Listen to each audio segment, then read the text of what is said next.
Evo, ja sam napravio spisak. Ja, spisak ti može.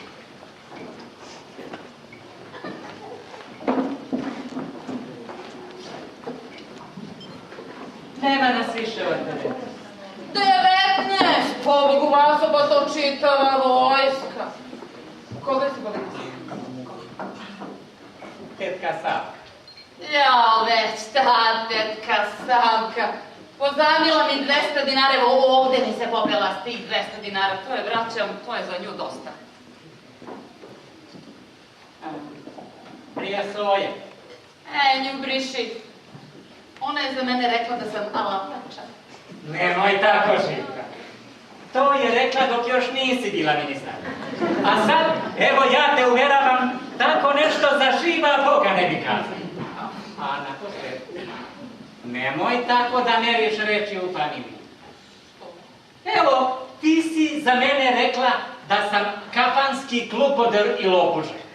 Pa vidiš, ja ti to nisam primio k srcu.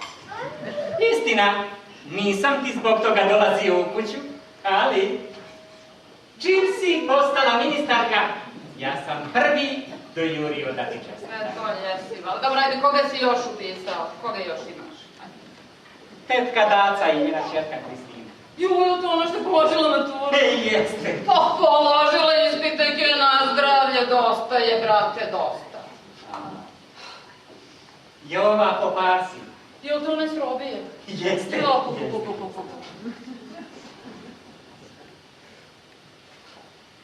Pera Kalenić. Ako ti je tamo? Ja ga ne poznajem. Ali on kaže da nam je rod. Pera Kalenić. Ja ne znam da je nama neki Pera Kalenić rod. Nikad ga ni ja nisam ni čuo ni video. On kaže, Vujka, Vaso, mi smo rod. Ma je li to rod od kad sam ja ministarka ili ranije bio?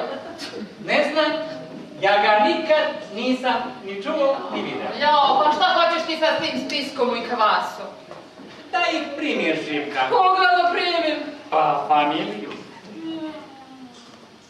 Pa familiju. Da ih lepo primiš, da ti svaki kaže svoju želju, pa da vidimo šta može da se napravi. Inače svi se žale da su ti dolazili, a ti nećeš da ih primiš. Pa gde ću ceo taj spisak da primim? Pa za to mi treba 10 dana, ja toliko posla imam, nemam kad čestito ni da ručam. A trebalo bi, Živka, trebalo bi da ih primiš. A ako ne može drugče, a ja ću, ako hoćeš, da ih sakupim, pa sve na jedan put da ih primiš. Eto, tako ako hoćeš. Pa vidiš, tako bi i moglo bi tako, znaš, nego da se ne nađu ni uvređeni što ih tako na gomili primam. Ne primi, ama reći ću ja njima. Za sad ne može drugče. A ti ćeš docnije, kad odu i mi navala, da ih prizoveš koji put. Pa, ajde onda recimo, čekaj sad da razmislim, imam ja posla. Ajde sutra, evo sutra popodne. Baš ti hvala, Živka. Znači sutra. Znaš, ja sam ti kao najbliži, pa oni sve mene dalje ujka vas, da se Živki više ne može ni prići. Okupili su me, brate, kao da sam ja ministar. Odo ja iz ovih stopa da im urečem sastanak. Pa ti učiniš šta možeš. Ajde, učinit ću. Ti učiniš šta možeš, ali ne možeš, ano ti obećaj. Ti obećaj. Znaš kako je, i obećanje je koji put dosta. Ajde, uzdravlje, pozdravi da radi se. Nikada se spasi, moću, a već, šta ti je rodbina?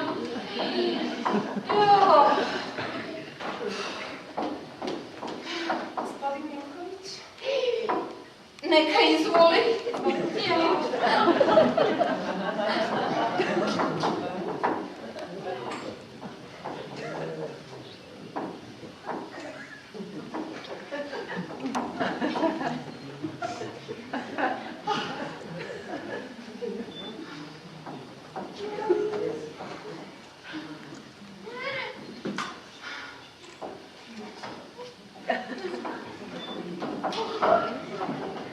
Ljubim ruke milostiva. Bio sam slobodan na vaš poziv. Jaho, vaša hvala. Vaša hvala, izvolite, sedite. Ja sam vas uznemirila. Velika čast za mene. Znate, htjela sam da vas zamolim za jednu uslugu. Na mene, gospođo, možete sa pouzdanjem računati. Je suis tout à fait à votre disposition. Ja kažem da vi znate za pravila, kako da kažem. Pravila odmenog društva i bon ton di grand monde. Gospođo, odmenost je gotovo atmosfera bez koja nisam kadar da pišem. Odmenost je moja priroda. Znate, ja sam obavezna da primam. Mislim da stupam u veze sa ovdašnjim inostranim poslanicima, pa sam želela u svoju kuću da uvedem otmenost. To je lepo od vas i verujte, dobro ste učili što ste se meni obratili. Ja, pa kazali su mi.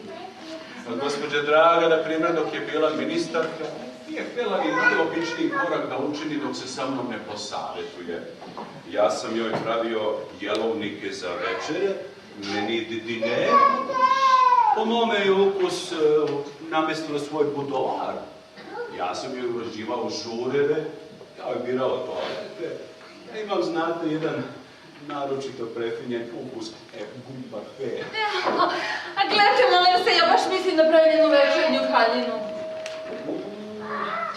Grisnale, belo grav koje se preliva u plavilo vedrog neba, krep de šir, se nešto malo ružičastog, možda opervaženi rever, rukav, ili možda džepovi. Ne znam, vidjet ćemo, tek je potrebno nešto radi nijansiranja. Ići ćemo zajedno kod moje krojačice. Vrlo rado, gospođo, vrlo rado. A šta mi još preporučujete kao To je glavno, jeste la chose principale. Ja baš sam danas tamo stila jedan zlatan zelen. A, to je šik, to daje šarm osmehu, dobro ste učinili. Izvolite mi meni samo reći šta je to otmenost sve veću ja to učiniti. Da li znate neku igru na kartama? Znam, žandar. A, vi morate naučiti bridge. Šta da naučim? Bridge. Bez bridža se ne da zamisliti otmena dama. Naročito vi imate namjeru da prizivate diplomatski kor. A diplomatski kor bez bridža, to nije diplomatski kor. Da. Gospođa, razume se, puši. Taman, ne mogu čak ni dim da trpim. I to, gospođo, morate naučiti, jer bez cigarete se ne da zamisliti otmena dama. Plašim se ući ću sudima. Znate kako je, gospođo, otmenosti radi, čovjek mora pogdešta i da podnese. Noblesse oblige. I još nešto, gospođo, da vas pitam, ako mi dozvolite. To opet zbog otmenosti? Da, gospođo, samo pitanje, kako da kažem, jel te vi me nećete zamjeriti, pitanje je vrlo delikatno, in question, tout à fait discret. Molim. Ima li gospođa ljubavnika? Kako? Za kako vi mene držite? Ja sam mu napred rekao da je pitanje delikatno, ali ako hoćete da budete otmena dama, vi morate imati ljubavnika. Ali ja sam poštena žena, gospodine. Ekscelent, pa to je ono što je interesantno, jer kad nepoštena žena ima ljubavnika, to nije više interesantno. Gospodine, što treba? Ja vas uveravam, gospođo, da samo tako možete biti otmena dama, in femme du monde. Ako igrate bridge, ako pušite i ako imate ljubavnika. Teško meni. Ajde za taj bridge. Ajde za to pušenje. Ajde za to ljubav. Pitali ste me, ja sam smatrao za dužnost da budem iskren i da vam kažem, razume se vaša stvar kako ćete postupiti. Možete vi biti ministarka i bez bridža, i bez pušenja, i bez cigareta, i bez ljubavnika, i uopšte bez otmenosti.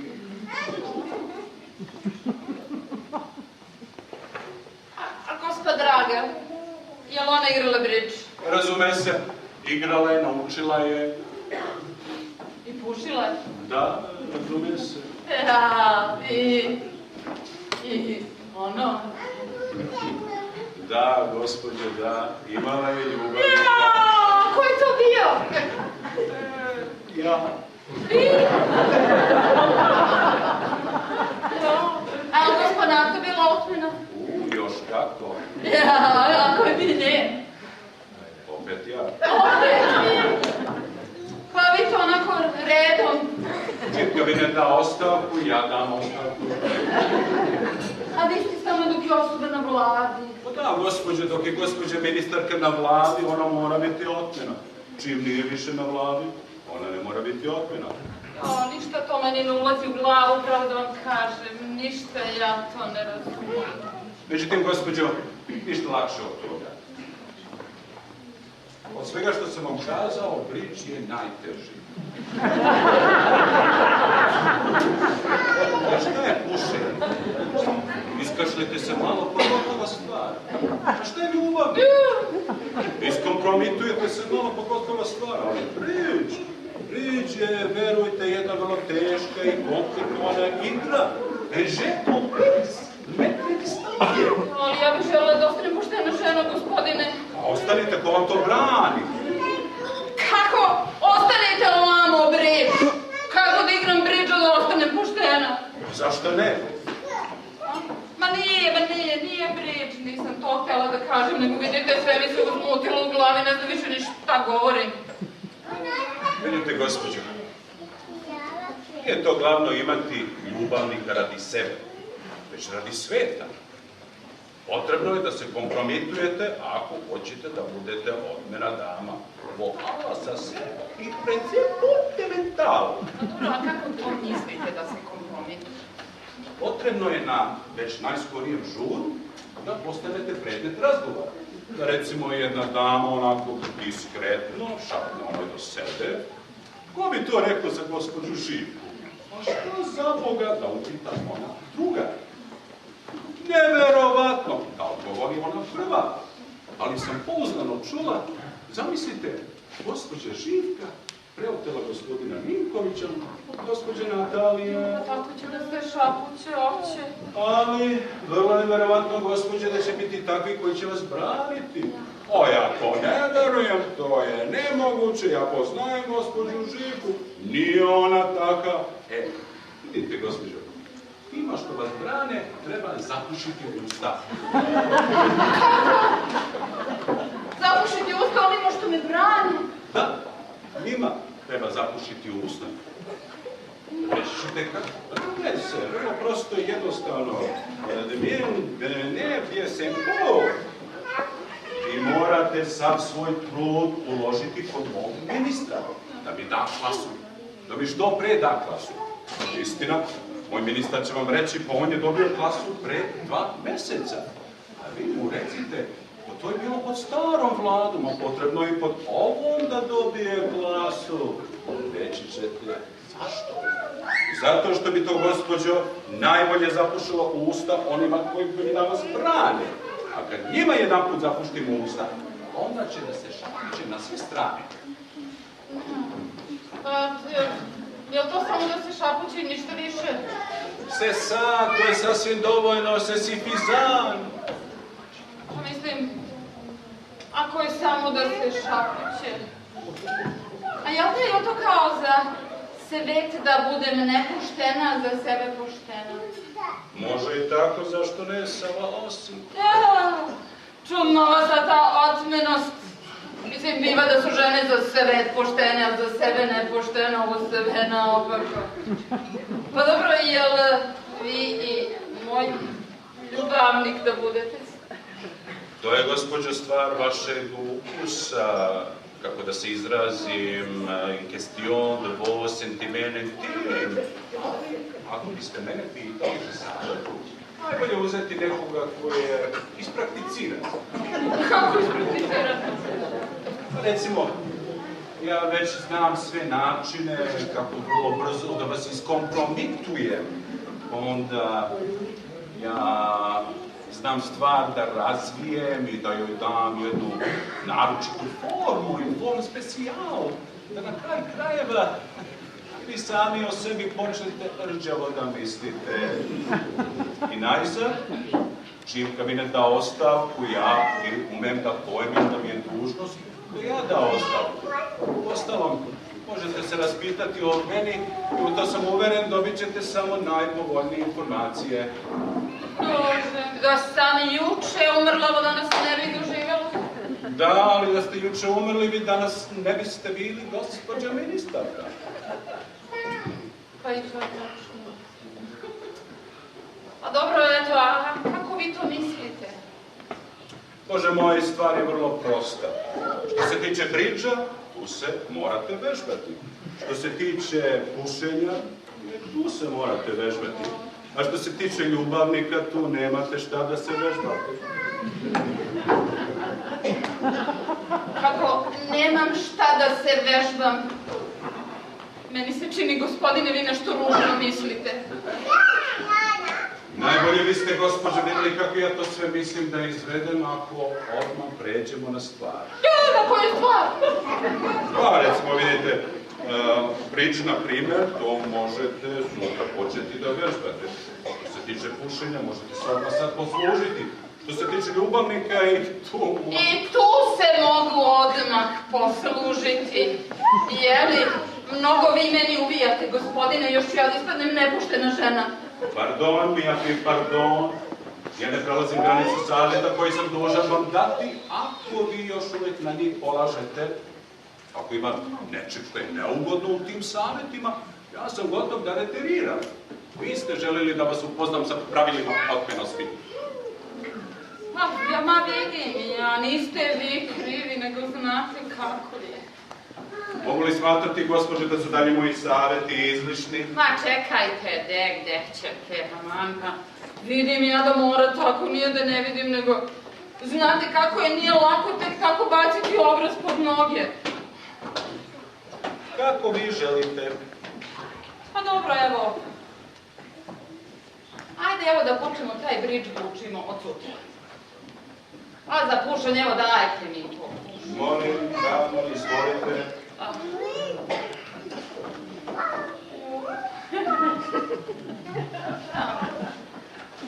A za... ono... Jel možete malo da pričekate? Ako nemate hrabrosti, najbolje ne misliti na to. Pa šta ćemo sad kad mora da bude, eto. Smatrajte da ste od danas uvedeni u dužnost. A koju to dužnost mislite, gospođo? Pa to kao taj ljubavnik. Molim, ja vas uveravam, gospođo, da ćete biti vrlo zadovoljni. Pa sad, šta mu Bog da kad je otmeno, neki otmeno. Još jedno pitanje, ako mi dozvolite, da li gospođa želi da joj pišem ljubavna pisma ili ne? Kakva sad ljubavna pisma? Znate, ima gospođa kojima to čini naročito zadovoljstvo da svaki dan prime jedno malo ružičasto pisamce, puno ljubkih reči. Nikad ja to nisam dobila, ne. Secondo vole, kako želite, a ja vam stojim na raspoloženju. Pa baš eto. Ako hoćete da baš napišite mi jedno da vidim kako je, pa... Ako mi se svidi, naručit ću ja još nekoliko. Molim, za 10 minuta čim stignem u kancelariju imat ćete ljubavno pismo. A sada, draga prijateljica, vašu ručicu. Naše, a mi. Papa.